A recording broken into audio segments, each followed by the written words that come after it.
వస్తే గ్రేటర్ దెనే రావాలి, అదే తెలుసు మనకి. లెస్ దెన్ వస్తే గ్రేటర్ దెన్ రావాలి, తర్వాత లెస్ దెన్ రావాలి.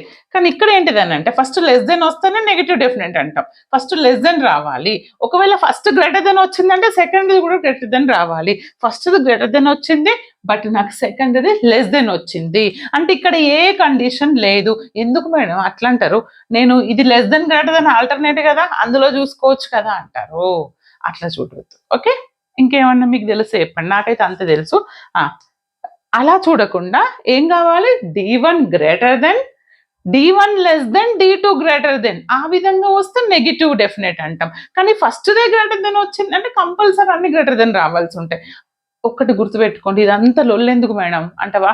ఫస్ట్ గ్రేటర్ దెన్ వస్తే అన్ని గ్రేటర్ దెన్ రావాలి, ఫస్ట్ లెస్ దెన్ వస్తే గ్రేటర్ దెన్ రావచ్చు, ఇలా రావచ్చు, greater than or equal to.